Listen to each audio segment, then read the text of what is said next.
Good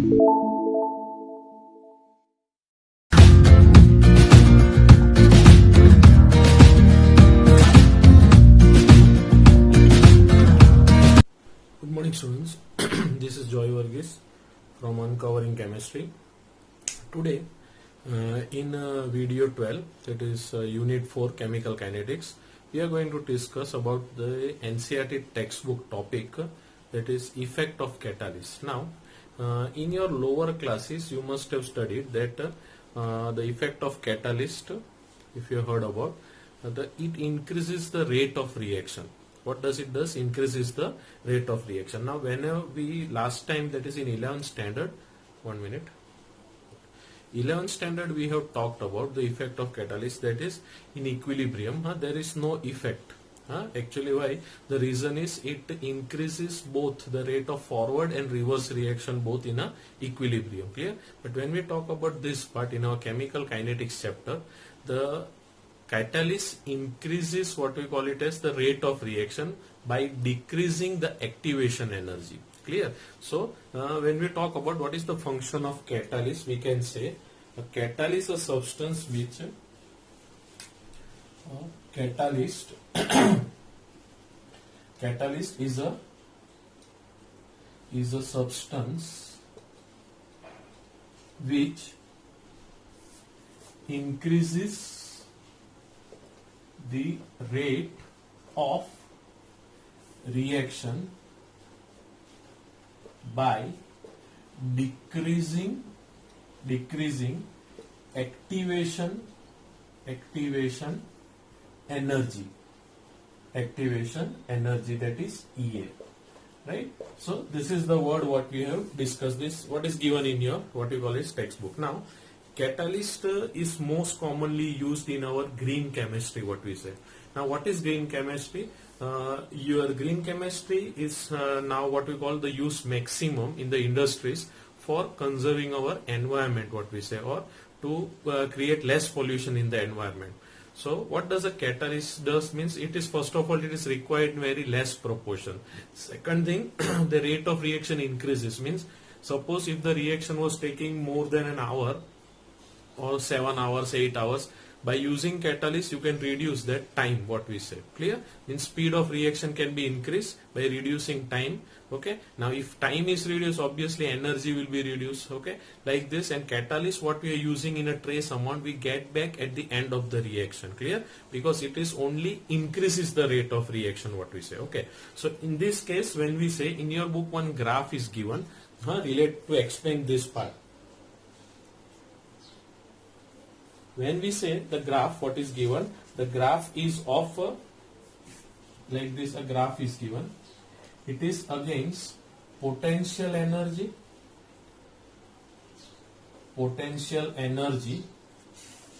and about the reaction coordinate and about the reaction coordinates. Reaction coordinate also we can call it as the fraction of molecule, if you remember, right? So in that graph, when we say here in this graph, what we say, now suppose if you start a reaction, that is a reactant you see, and it will reach, that is, this is the potential energy of an reactant. Reactant will first change into an intermediate I, or what we call it as activated complex. Which complex?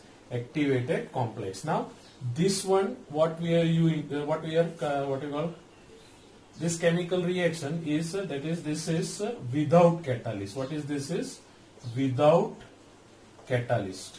We are carrying out this chemical reaction without catalyst, what we say. Clear? And then you will see the formation of product will be there like this. Okay, this is the formation of product. Clear?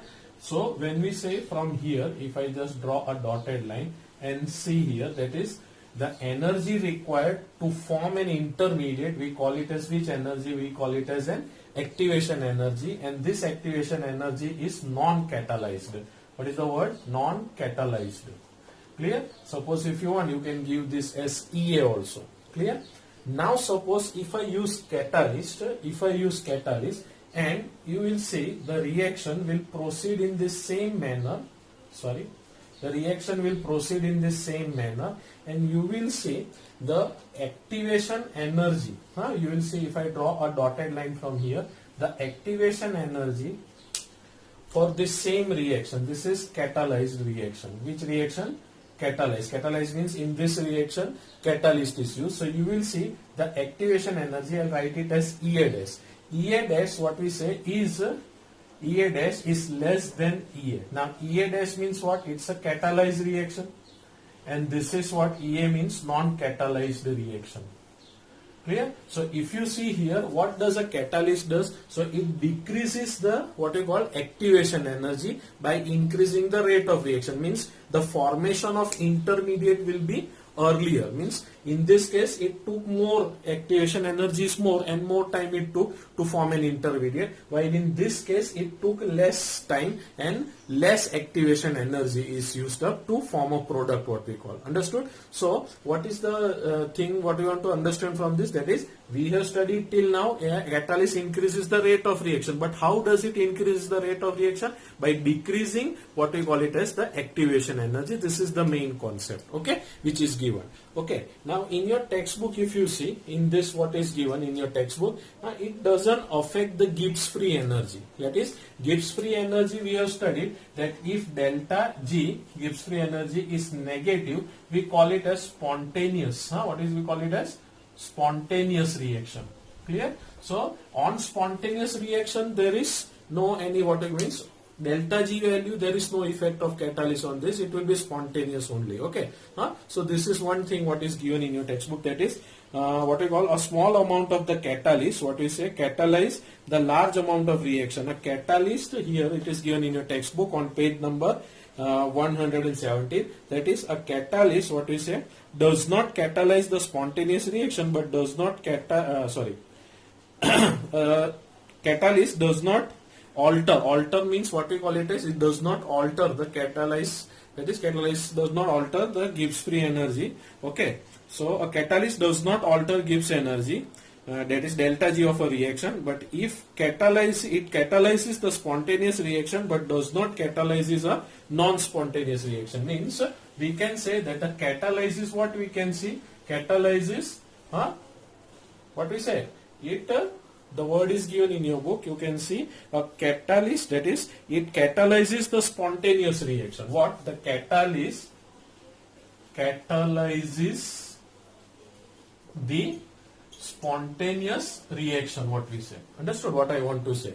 Catalyst catalyzes the spontaneous reaction, but it does not catalyzes the non-spontaneous reaction. This is being what we call found out with an on experimental basis. But here we are not going to discuss that regarding that much what we said. Here what only thing you have to remember is catalyst reduces the rate, increases the rate of reaction by reducing the activation energy, and it is explained in a graph very clearly. Okay, so you can see that graph in your textbook on page number 117 what we are talking about. Okay, now the next part. Okay, now we have discussed in previous this video only that regarding what we call it as catalysts. Now what are catalysts? So they are the one who increases the rate of reaction by decreasing the activation energy. Okay. Now if anyone asks you one simple question, what is activation energy? So the energy required to change a reactant into an intermediate or activated complex is called activation energy. Okay. Now the second part, that is the last topic of this chapter, what we say, that is chemical kinetics, is the collision theory, what we say. Now when we talk about collision theory in chemical reaction, when we say, it was being proposed by, you can see, Max Trouts and William Lewis, what we say, in 1916 and to 18, 2 years they proposed this theory. Now this theory, we can say, it was based on the kinetic theory of gases. Now kinetic theory of gases we have studied in 11th standard states of matter, what we say. Clear? Now according to this theory, the molecule is assumed to be a shape of a hard sphere, what we say, means molecule are in a shape of a sphere. Now according to this theory they were telling, and whenever a chemical reaction occur, this molecule collide with each other. right? Now collision will take place, then only you can form a product. So whenever there are certain things, when we say how the product is formed, so we can say these molecules, reactant molecules collide with each other and there is a breaking and making of bond which take place, and due to which product is formed. Okay, now in many of the cases we can say that every collision does not give a product. Clear? So the collision of the molecule which gives you the product are called effective collision, or they are also called it as fruitful collisions. What are they also called it as? Fruitful collisions. Okay. So when we talk about this collision theory, who proposed it? So we can say Max, Trouts and William Lewis were the one who proposed this theory based on the kinetic theory of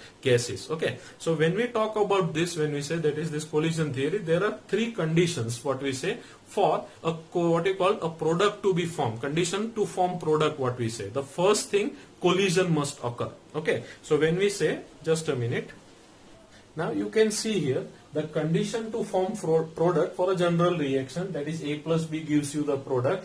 This A and B must collide. Means what is the first condition for a compound, that is reactant to form a product? The first thing is collision. First condition is collision must occur. Okay, this is the first condition. When we talk about the second condition, there should be sufficient kinetic energy, what we say it is. Sufficient kinetic energy means, what is the meaning of that? Suppose we are talking a molecule is the same, as a sphere, what we say. First of all, the condition to form product is collision must occur. Second thing is what we say, the energy. It should that energy of these both molecules, what we say, A and B molecule. Suppose it's an elementary reaction, bimolecular elementary reaction. What is which reaction is this? This is bimolecular. Bimolecular means, what is the meaning of what bimolecular means? Two molecules. Clear? Molecules A and B. And bimolecular elementary reaction. Which reaction? Elementary reaction. Now what is elementary reaction means? The reaction which take place in one step, we call it as elementary reaction. Okay. So for a given bimolecular elementary reaction, we must see the first condition to form product is collision must occur. Second is sufficient kinetic energy. Means suppose if molecule A collides with molecule B, the energy of molecule A and molecule B must be either same or nearly same. It should not be a vast difference. Understood? Otherwise what will happen? The one with the maximum energy, when it collides with the another with the less energy, what will happen? This will be thrown away, and due to which there will be no formation of bond between these two molecules, what we say. Understood? So second condition is sufficient kinetic energy must be there, and the third condition is proper orientation. What is the word? Proper orientation. Now what is this all is explained in your textbook with an example. Now proper orientation, when we say, that is, suppose if I take this, just a minute, if I take this molecule, suppose this is molecule A and this is molecule B. Now if it is not in a proper orientation, means what? When they are approaching to each other for collision, but if the orientation is not proper, what will happen? There will be no collision will occur.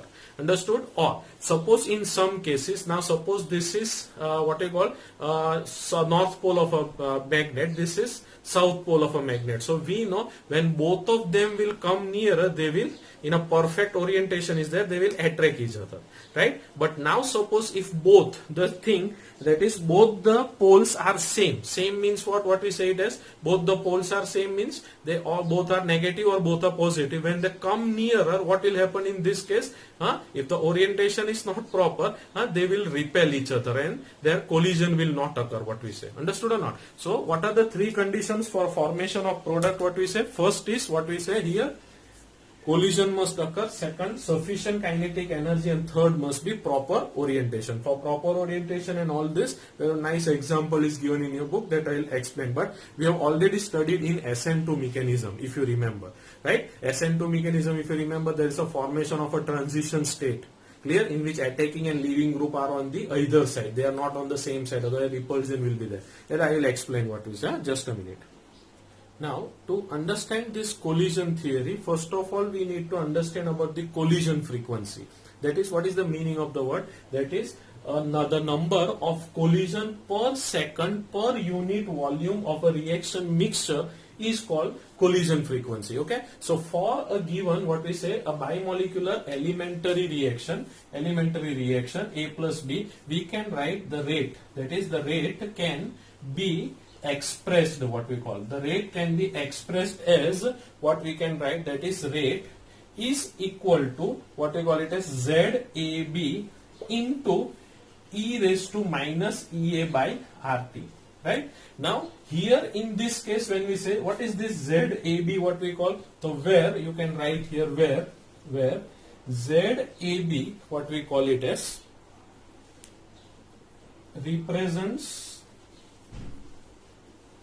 the collision frequency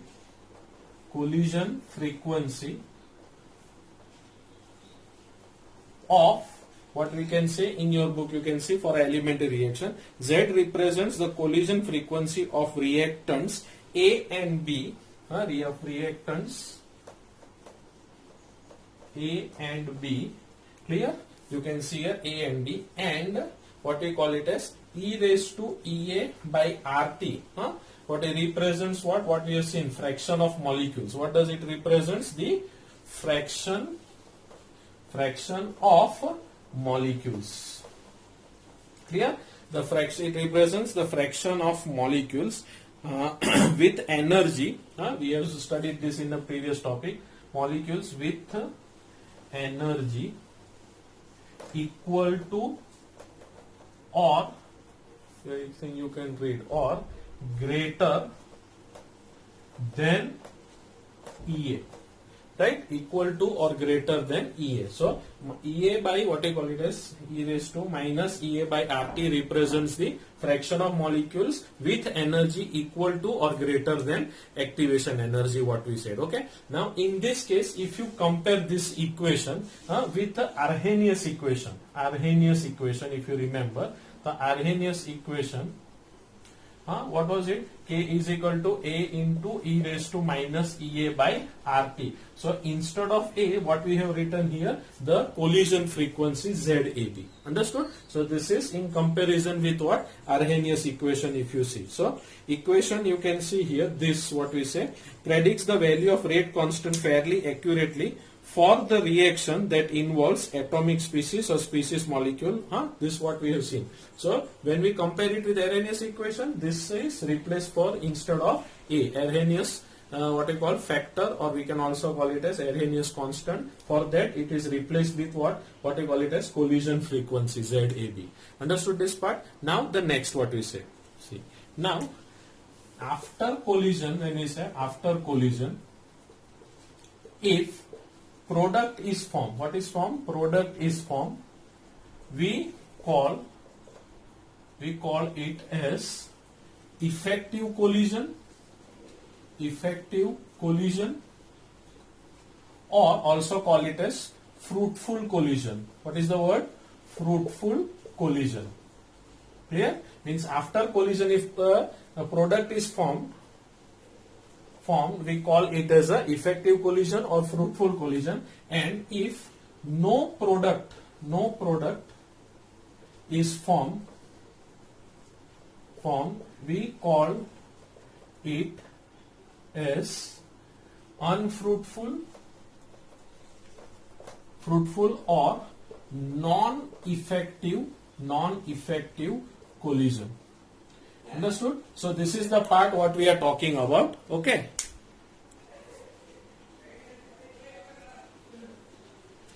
Okay, so now here what you understood, that if a collision will form a product, we can call it as a effective collision or fruitful collision, and if it does not form a product, it is called unfruitful or non-effective collision. Okay, three conditions for collision, formation of products are what? Collision must occur, sufficient kinetic energy, and third is what? Proper orientation. So an example is explained given here to show a proper orientation. What is the meaning of that?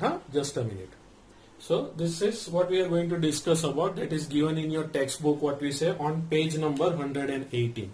Now in this case, when we say the first what we discussed now regarding fruitful collision and non-fruitful collision, it was related to sufficient kinetic energy. Means if the kinetic energy is sufficient for the both molecule, that is a Hertz pair, what we say, the reactant A and B, and if the kinetic energy is sufficient, if they collide, we call it and form product, we call it as fruitful collision. If not, we call it as non-fruitful. Now for proper orientation, we have discussed this example, that is formation of methanol. Methanol, how? That is, if you take bromomethane, that is CH3Br, and you add it with a nucleophile, that is OH minus, what you will get? If you see, you will get CH3OH plus Br minus, right? Now this we have already discussed in our SN2 mechanism, if you remember. This was what? Rx. This was a nucleophile, and what you will see here, that is R, and instead of X, what will be there? A nucleophile will be there, and X minus will be there. This is step 1, one step reaction. How many? One step reaction. So here we are talking about which reaction? Elementary reaction. Which reaction? Elementary reaction. Now in this case, when we say, there are two things what we have to remember. That is, when Ca3 and Br, and when a nucleophile attack on this carbon, then two type, what we say. If it is improper orientation, what is the word? Improper orientation. And second, if it is a proper orientation. Proper orientation. Clear? So if it attacks on this carbon, this OH minus will attack on this carbon. If the orientation is not proper, what is the meaning of that? If the orientation is from the same side of what we call it as, means it will attack from the same side where this Br minus is there. When it attacks on the same side where what we call, I'll just write it differently so it will be easy for you to understand. Like this, suppose this is Br, that is delta minus, delta plus, and our nucleophile, that is negative, what we say, right? So if it attack from this side means which side? Right side, and it attacks on this carbon, what will happen? This is also negative and this also negative. So what will take place? Repulsion will take place. Repulsion will take place, and what will happen in this case? No product is formed. What is not formed? No product is formed, because the orientation was not from the proper side. It should be on from the either side. That is, if negative here, Br is negative, this is also negative. So both negative, what happened in this case? Repulsion has occurred. Okay. So orientation is not from the proper side. Now, suppose if the orientation is from this side, that is from the either side. So you will see here, OH will be here, C, I will write like this, H and H, and here Br. So this is delta minus, delta plus, and this was the negative part which oriented from the either side, right? So I will write this with a dotted line.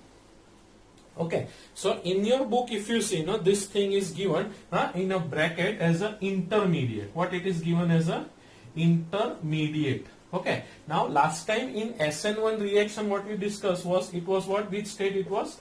Transition state. Which it was? Transition state.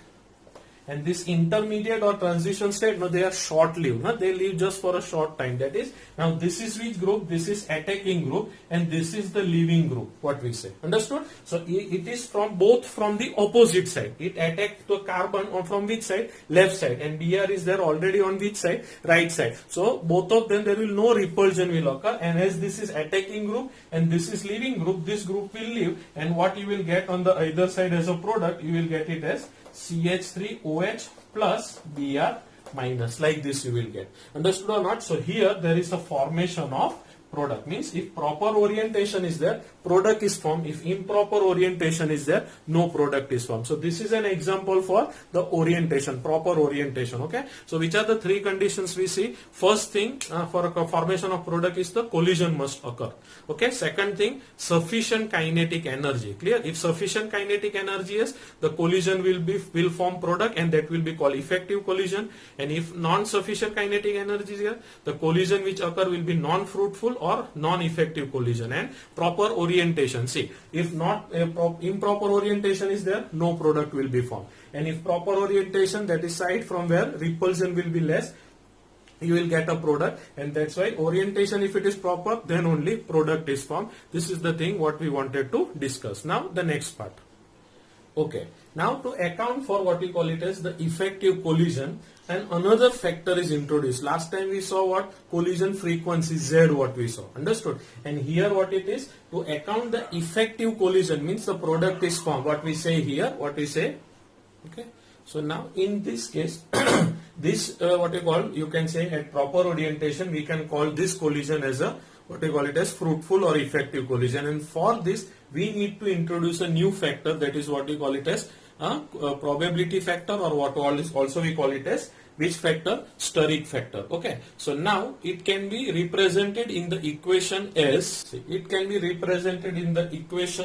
that is rate is equal to P into ZAB into e raised to minus EA by RT, what we call.